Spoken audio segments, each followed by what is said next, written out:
두 부분으로 나누어져 있죠. 1장에는 그리스도께서 우리를 자유롭게 하려고 자유를 주셨으니까 굳게 서서 종의무게를 내지 말라고 되어 있고, 13절에 보면 형제들아 너희가 자유를 위하여 부르심을 입었으나 자유로 육체의 기회를 삼지 말고 오직 사랑으로 종로로 타라 라고 단도직입적으로 그 주제의 핵심을 말씀해주고 있습니다. 우리에게 그리스도께서 자유를 주셨다는 것이에요. 우리는 자유자입니다. 이 세상 사람들과 겉모양은 비슷해 보이지만 그러나 속 사람은 완전히 다른 거듭난 하나님의 자녀라는 사실을 기억해야 되는 것입니다.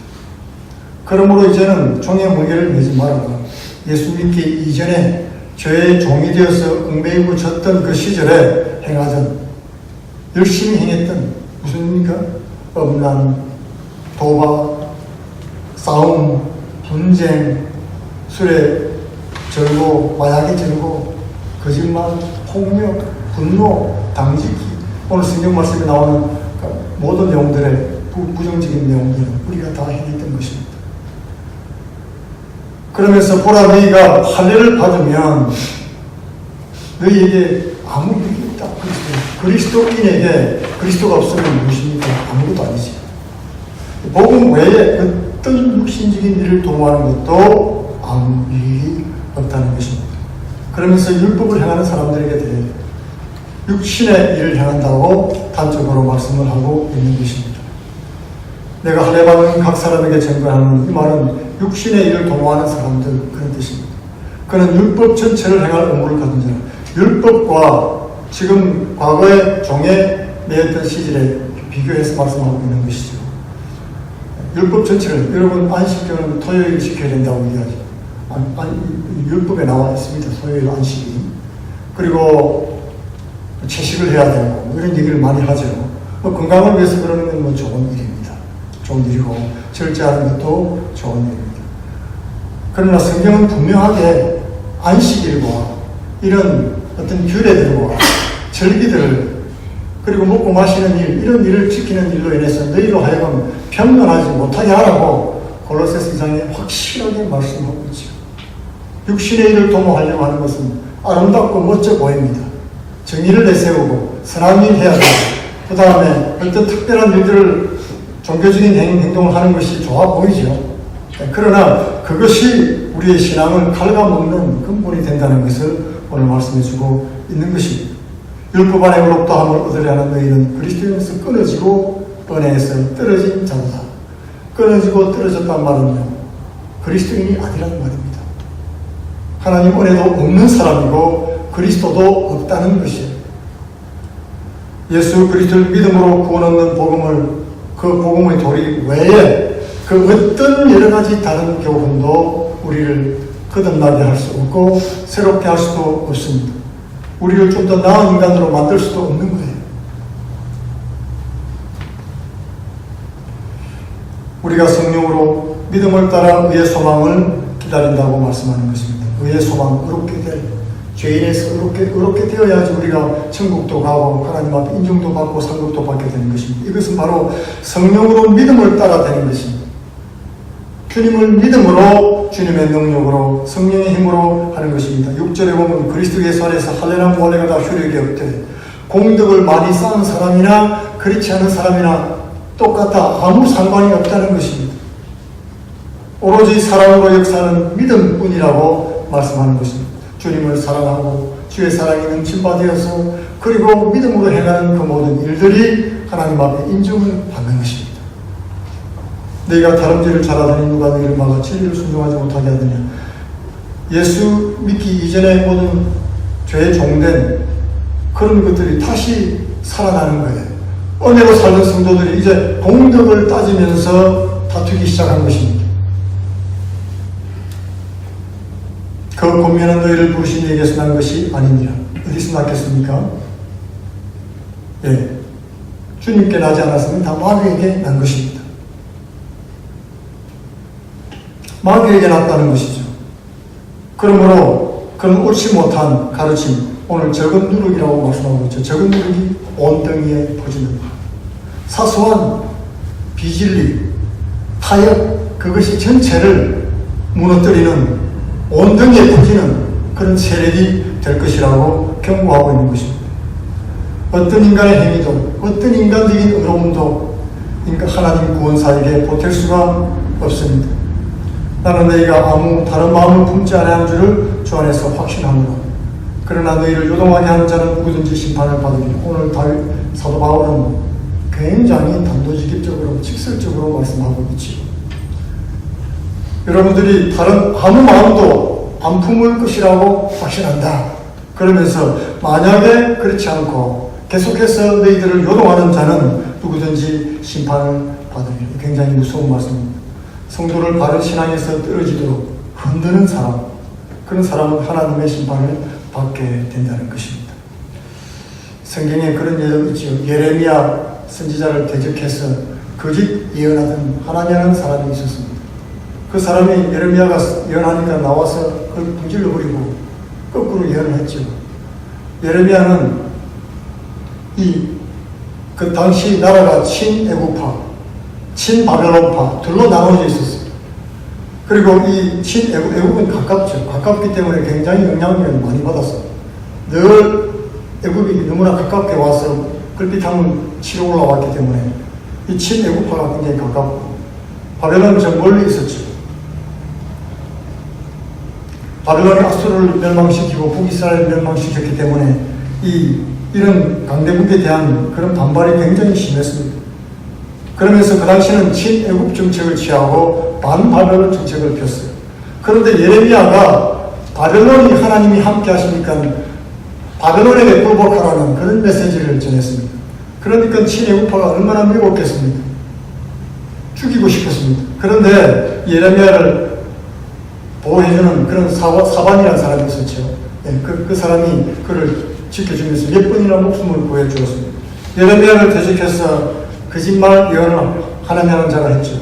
너는 어떻게 해서 애국을 위해서 좋은 말을 하지 않았는지, 우리 유다를 위해서 좋은 예언을 하지 않고 어떻게 적국에 굴복하라는 예언을 하느냐.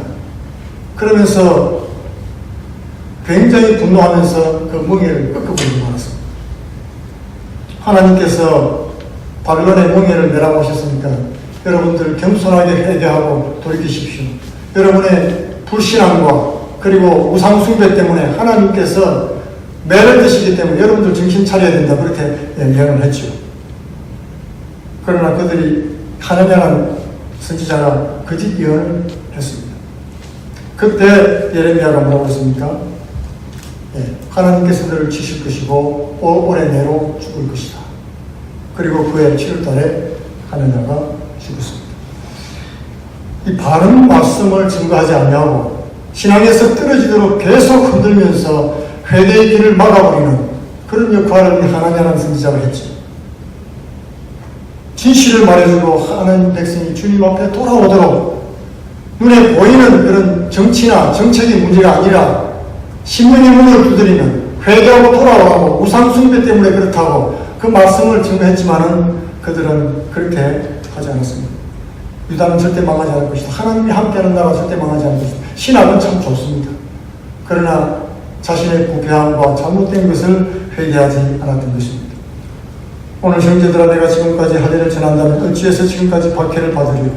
그리했으니 십자가의 근육돌이 제거되었으리니 너희를 어지럽게 하는 자들은 스스로 베어버리기를 원한다. 이 말씀은 무엇이냐면 그 모양을 내려하는 사람들, 할례는 여러분 서컴시전이라는 거 아시죠?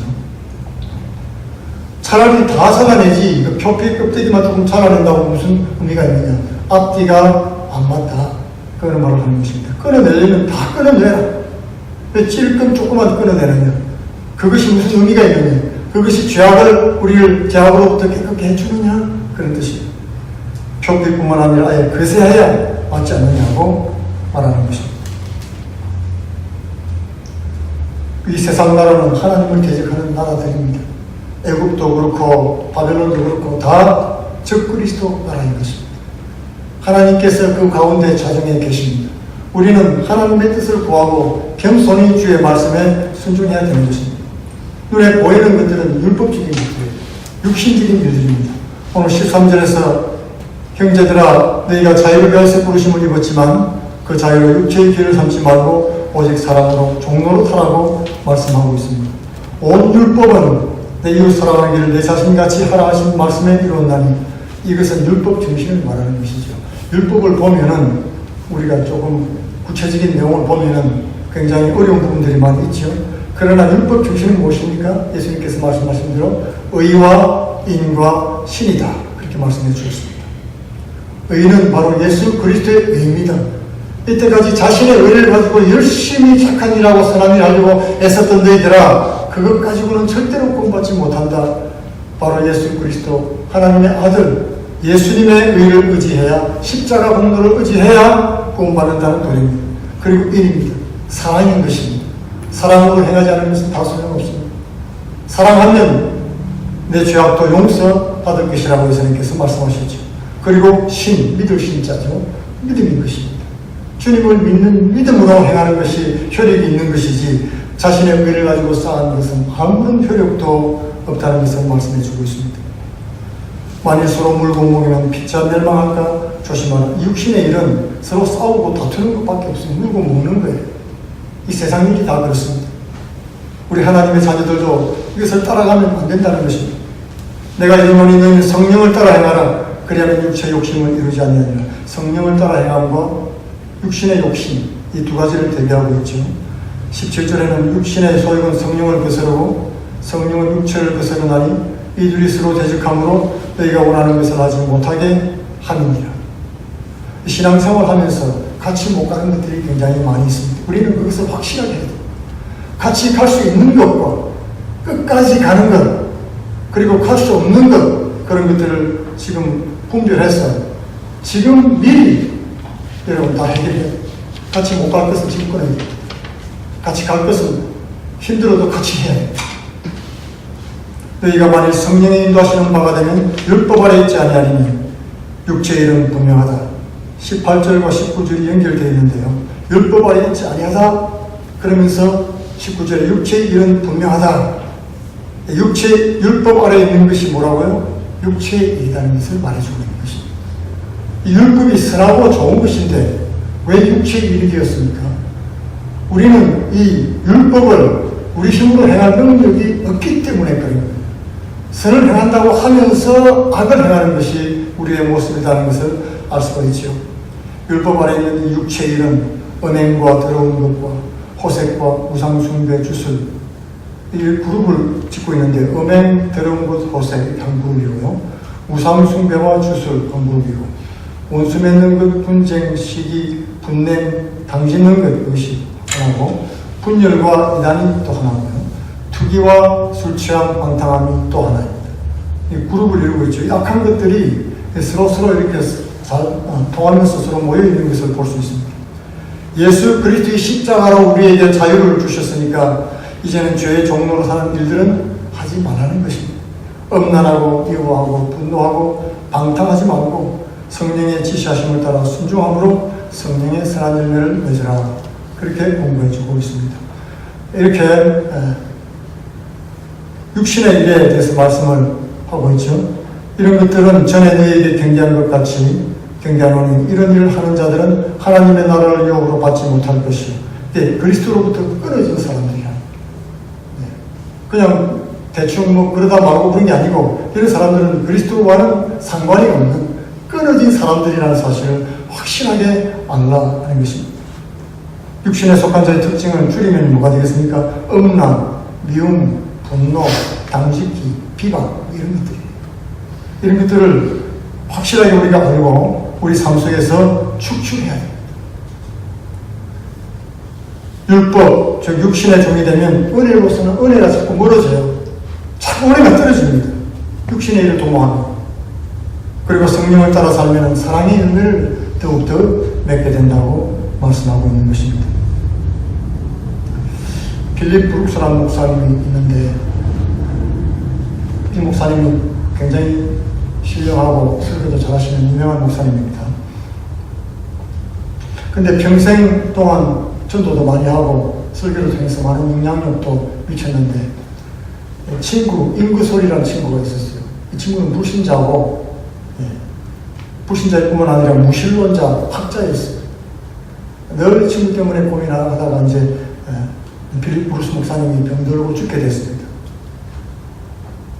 이제 너무나 힘들기 때문에 면회도 금지되고 아무도 이제 찾아올 수 없게 됐죠. 그랬는데 친구 인구솔이 그를 면회를 요청하자 즉각 면회를 허락해 주었습니다. 그리고 기분 좋게 그 친구를 만나러 들어가서 여보게 나만 이렇게 특별히 만나주는 이유가 뭔가 이렇게 웃으면서 물으니까 인구솔 목사님이 측은하게 여기면서 이유는 간단하네. 다른 친구들은 다들 신앙이 있으니 하늘에서 만날 수 있을 것 같은데 자네를 보는 것은 오늘이 마지막일 것 같아서 그러네. 마지막까지 친구에게 전도를 했던 것입니다. 이 친구 인구솔이라는 사람은 아주 공개적으로 하나님을 비방하고 도전하던 사람이었습니다. 무신론자였죠. 유명한 말입니다. 다 아는 얘기인데요. 지금 내가 5분을 줄 테니까 5분 동안 내가 하나님을 비방하고 욕할 것인데 하나님이 있다면 나를 죽이시오. 나를 죽이면 하나님이 있다는 것이 증명되지 않겠느냐. 하나님이 있으면 그렇게 나를 가만두지 않을 거 아니겠느냐. 5분이 지나자 인구솔이 얘기했습니다. 봐라. 하나님은 없다. 적어도 하나님은 실패자다. 그렇게 얘기를 했던 것입니다. 여러분, 하나님이 실패자이기 때문에 그럴까요? 하나님이 없어서 그랬을까요? 여러분, 친구 필립 브룩스 목사님이 얼마나 이 친구를 위해서 기도했을까요? 하나님께서 사랑을 베풀어 주시고 구원해 달라고 얼마나 기도했겠는가를 우리가 생각을 해봐야 되는 것입니다. 하나님은 그가 돌아오기를 오래 참고 기다리십니다.